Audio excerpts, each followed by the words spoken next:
ಇವರ ಪ್ರಾತಸ್ಮರಣೀಯ ಪೂರ್ವಸೂರಿಗಳನ್ನ ಒಂದಿಬ್ರನ್ನ ಹೇಳ್ಬೇಕು ನೀವು.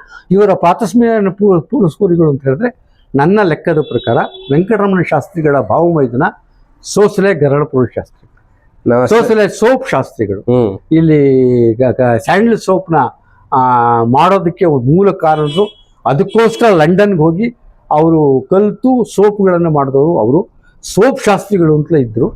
ಇನ್ನೂ ಒಂದು ವಿಚಿತ್ರ ಅಂತ ಹೇಳಿದ್ರೆ, ಸೋಪ್ ಶಾಸ್ತ್ರಿಗಳು ಸಮುದ್ರ ಲಂಘನ ಮಾಡಿದ್ದಾರೆ ಅಂತ ಅವ್ರನ್ನ ಬ್ರಾಹ್ಮಣರಿಂದ ಬಹಿಷ್ಕಾರ ಹಾಕೋದಕ್ಕೆ ಪ್ರಯತ್ನ ನಡೀತು. ಅಯ್ಯಯ್ಯ. ಆಗ ಪ್ರಯತ್ನ ನಡೆದಾಗ ಅಂಬಳೆ ಅಣ್ಣಯ್ಯ ಪಂಡಿತರು ಉಚ್ಚಾಟ ಇವೆಲ್ಲ ಮಾಡಕ್ ಹೋಗ್ಬೇಡಿ ಅಂತ ನಿಲ್ಲಿಸಿದ್ರು. ಆ ಅಂಬಳೆ ಅಣ್ಣಯ್ಯ ಶಾಸ್ತ್ರಿಗಳ ಜೀವನ ಚರಿತ್ರೆನ ಇವ್ರ ತಾತ ಬರ್ದಿದ್ದಾರೆ. ಆ ಸೋಸಲೆ ಗರಳಪುರ ಶಾಸ್ತ್ರಿಗಳ ತಂದೆಯವರು ಸೋಸಲೆ ಅಯ್ಯ ಶಾಸ್ತ್ರಿಗಳು, ಇವ್ರು ಬೀಗರು. ಒಂದು ನನ್ನ ಲೆಕ್ಕದ ಪ್ರಕಾರ ಸ್ವಲ್ಪ ಕನ್ಫ್ಯೂಸ್ ಇದೆ, ಆದ್ರೂ ಸೋಸಲೆ ಗರಳಪುರ ಶಾಸ್ತ್ರಿಗಳ ತಂದೆ ಅಯ್ಯ ಶಾಸ್ತ್ರಿಗಳು ಬಹುಶಃ ವೆಂಕಟರಮಣ ಶಾಸ್ತ್ರಿಗಳ ಬೀಗರು. ಕೇಳಿದ್ರಲ್ಲ ಸ್ನೇಹಿತರೆ, ಎಂಥ ಅದ್ಭುತವಾದಂಥ ಮನೋಲ್ಲಾಸಕರವಾದಂಥ ಇತಿಹಾಸದ ತುಣುಕನ್ನು ವೆಂಕಟರಾಜು ಸರ್ ನಮ್ಗೆ ಹೇಳಿದ್ದಾರೆ. ಬನ್ನಿ ಮುಂದೆ ಹೋಗೋಣ. ಅದೇ ಇವ್ರದ ಹಳೆ ಪುಸ್ತಕದ ಸರ್. ಸ್ನೇಹಿತರೆ, ಈಗ ನೀವು ನೋಡ್ತಾ ಇರೋದು ಚಾಮರಾಜನಗರದ ಮತ್ತೊಂದು historical iconic press, Srikanteshwara press. ಇದು ಶತಮಾನದ ಅಂಚಿನಲ್ಲಿ ಇರತಕ್ಕಂಥ ಪ್ರೆಸ್. ಈ ಪ್ರೆಸ್ಸಿನ ಕುತೂಹಲಕರ ವಿಚಾರವನ್ನ ನಮ್ಮ ಚಾಮರಾಜನಗರದ ಹಿರಿಯರಾದಂಥ ವೆಂಕಟರಾಜು ಸರ್ ಹೇಳ್ತಾರೆ. Sir please. ಇದು ಶ್ರೀಕಂಠೇಶ್ವರ ಪ್ರೆಸ್ ಅಂತ ಈ ಪ್ರೆಸ್ನ ಹೆಸರು. ಇದನ್ನು ಸ್ಥಾಪನೆ ಮಾಡಿದವರು ಚಾಮರಾಜನಗರದ ವೆಂಕಟರಮಣ ಶಾಸ್ತ್ರಿಗಳು ಅಂತ ಸಂಪಾದಕರು, ಅವರು ಲೇಖಕರು. ಮತ್ತು 1912ನೇ ಇಸ್ವಿಯಿಂದ 1945ನೇ ಇಸ್ವಿ ತನಕ ನಿರಂತರವಾಗಿ ಕಾದಂಬರಿ ಸಂಗ್ರಹ ಅನ್ನುವ ಒಂದು ಮಾಸಪತ್ರಿಕೆಯನ್ನು ಎಡಿಟ್ ಮಾಡ್ತಾಯಿದ್ರು. ಅದು ಕರ್ನಾಟಕದಾದ್ಯಂತ ಪ್ರಸಾರದಲ್ಲಿತ್ತು.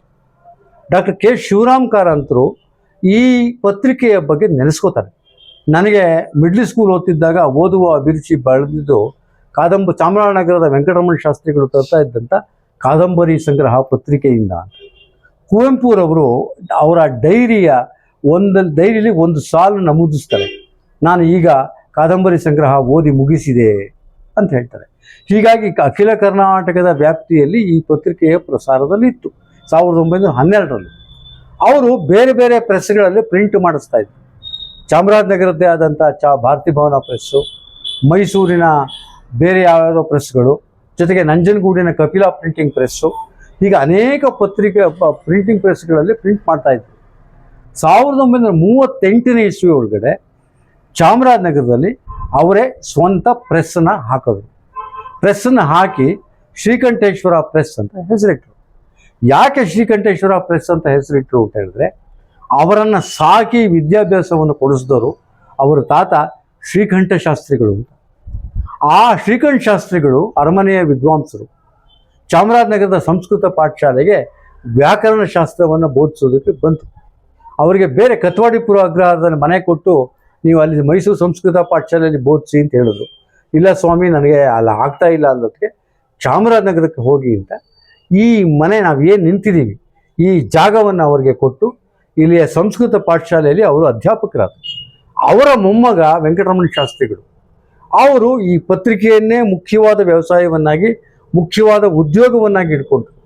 ಕೆಲವು ದಿವಸ ಮಾತ್ರ ಅವರು ಇಲ್ಲಿಯ ಆಂಗ್ಲೋ ವರ್ನಾಕ್ಯುಲರ್ ಸ್ಕೂಲ್ನಲ್ಲಿ ಕನ್ನಡ ಮೇಷ್ಟ್ರಾಗಿದ್ದರು. ಒಂದು 6 ತಿಂಗಳು ವರ್ಷವೂ ಆಗಿದ್ದರು.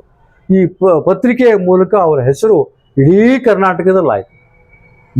ಅವರ ಮಕ್ಕಳುಗಳು, ವೆಂಕಟರಮಣ ಶಾಸ್ತ್ರಿಗಳ ಮಕ್ಕಳುಗಳು ಮತ್ತೆ 45ನೇ ಇಸ್ವಿ ತೀರ್ಕೊಂಡ್ರು. ಹಾಗೆ ಪ್ರೆಸ್ಸು ಕುಂಟ ಇತ್ತು.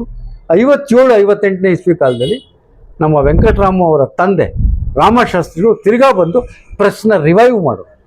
ಅಲ್ಲಿವರೆಗೂ ರಾಮಶಾಸ್ತ್ರಿಗಳು ಬೇರೆ ಬೇರೆ ಕಂಪನಿಗಳಲ್ಲಿ ನಾಟಕದಲ್ಲಿ ಪಾಠ ಮಾಡ್ತಾಯಿದ್ರು.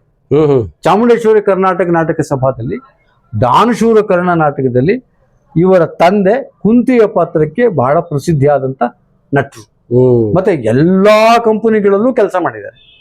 ಅವರು ಕೊನೆಗೆ ಮದುವೆ ಆದಮೇಲೆ ಇಲ್ಲಿ ನೆಲೆ ನಿಲ್ಲೋದಕ್ಕೋಸ್ಕರವಾಗಿ ಆ ಪ್ರೆಸ್ನ ರಿವೈವ್ ಮಾಡೋರು.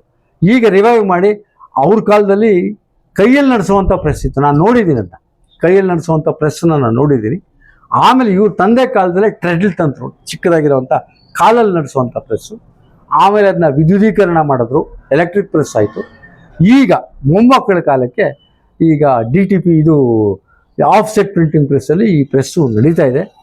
ಅವ್ರ ಜೊತೆಗೆ ಆ ಕಾದಂಬರಿ ಸಂಗ್ರಹ ತರೋದ್ರ ಜೊತೆಗೆ ಬೇಕಾದಷ್ಟು ಪುಸ್ತಕಗಳನ್ನ ಬರೆದಿದ್ದಾರೆ.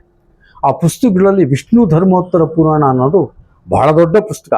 ಅದು 8 ವಾಲ್ಯೂಮ್ ಪುಸ್ತಕ. ಬಾಬಾ. ಒಂದೊಂದು ವಾಲ್ಯೂಮಲ್ಲೂ 6, 7 ಭಾಗಗಳು. ಅದನ್ನ ತಂದು ಅವರು ಮಹಾರಾಜರನ್ನ ಕೇಳ್ಕೊಂಡಿದ್ದೇನು ಅಂತ ಹೇಳಿದ್ರೆ, ಈ ತರ್ತೀನಿ, ನನಗೆ ಸಂಭಾವನೆ ಬೇಡ, ನಂಗೆ ಪ್ರತಿಗಳನ್ನ ಕೊಡಿ ಅಂತ ಇಟ್ಕೊಂಡ್ರು. ಅದು 45ನೇ ಇಸ್ವಿ ಡಿಫ್ತೀರಿಯಾ ಬಂದು ತೀರ್ಕೊಂಡ್ರು. ಹಾಗಾಗಿ ಅವರ ಆಸೆ ಪೂರೈಸಲಿಲ್ಲ. ಬೈಂಡ್ ಆಗದೆ ಇರುವಂಥ ಅನೇಕ ಪುಸ್ತಕಗಳು ಇಲ್ಲಿದ್ದು ವಿಷ್ಣು ಧರ್ಮೋತ್ತರ ಪುರಾಣ. ಆಮೇಲೆ ಟ್ರಾವೆಲೋಗ್ಗಳು ಬರೆದಿದ್ದಾರೆ.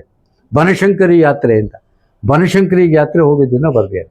ಯಾಕೆ ಬನಶಂಕರಿ ಯಾತ್ರೆ ನಂಗೆ ಗೊತ್ತಿರಲಿಲ್ಲ. ಅದು ಬನಶಂಕರಿ ಯಾತ್ರೆ ಯಾಕೆ ಬರೆದಿದ್ದಾರಂತೆ, ಇವರ ಮೂಲ ಸ್ಥಳ ಬಾದಾಮಿ. ಅದು ಯಾಕೆ ಬಂದ್ರೋ ಗೊತ್ತಿಲ್ಲ, ಬಾದಾಮಿಯಿಂದ ಬಂದವರು. ಅದಕ್ಕೆ ಬನಶಂಕರಿಯನ್ನ ನೆನೆಸ್ಕೊಂಡಿದ್ದಾರೆ. ಬಾದಾಮಿಯಿಂದ ಅವರು ಕುಣಿಗಲ್ಗೆ ಬಂದರು.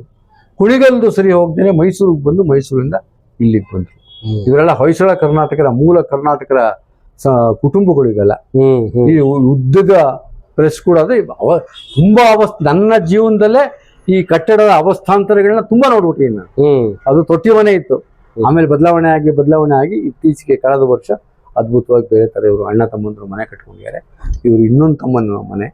ಇವರೆಲ್ಲ ಕುಟುಂಬದವರು ಕೂಡ ಪ್ರಿಂಟಿಂಗ್ ಟೆಕ್ನಾಲಜಿಲಿ ಪಂಡಿತರು ಆಗಿನ ಕಾಲದಲ್ಲಿ. ಎಲ್ಲರೂ ಕಂಪೋಸ್ ಮಾಡ್ತಾ ಇದ್ರು, ಎಲ್ಲರೂ ಪ್ರಿಂಟ್ ಮಾಡ್ತಾ ಇದ್ರು, ಎಲ್ಲರೂ ಬ್ಲೈಂಡ್ ಮಾಡ್ತಾ ಇದ್ರು. ಅದ್ಭುತವಾದಂತ ಕೆಲಸ. ಮತ್ತೊಬ್ಬ ಪ್ರಾತಸ್ಮರಣೀಯರು ಇವ್ರಿಗೆ ಕನೆಕ್ಟ್ ಆಗ್ತಾರಲ್ಲ, ಯಾರು ಇವರು ಕರೆಕ್ಟ್ ಆಗೋರು? ಇಬ್ರು ನನ್ನ ಲೆಕ್ಕದ ಪ್ರಕಾರ ಒಂಥರ ಸ್ವಂತ ಹುಚ್ಚರೋರು. ತಮ್ಮ ಕೃತಿಗಳಿಗೆ ಮಾಡ್ಕೊಂಡು, ಇನ್ನೊಬ್ರು ಪದ್ಮರಾಜ್ ಪಂಡಿತರು ಭಾರತಿ ಭವನ ಪ್ರೆಸ್ನವರು. ತಮ್ಮ ಪುಸ್ತಕಗಳನ್ನ ಪ್ರಿಂಟ್ ಮಾಡೋಕೆ ಅವ್ರು ಪ್ರೆಸ್ ಹಾಕಿದ್ರು. ಇವ್ರ ಪುಸ್ತಕಗಳನ್ನ ಪ್ರಿಂಟ್ ಮಾಡ್ಕೊಳ್ಳೋದಕ್ಕೆ ಪ್ರೆಸ್ ಹಾಕಿದ್ರು. ಇವರಿಬ್ರು ಒಂಥರ ಹುಚ್ಚರು. ಜೊತೆಗೆ ವಿಶೇಷ ಅಂದ್ರೆ ಅವ್ರ ಮೊಮ್ಮಕ್ಕಳು ಇವತ್ತಿಗೂ ಅದೇ ಉದ್ಯೋಗ ನಡೆಸ್ತಾರೆ.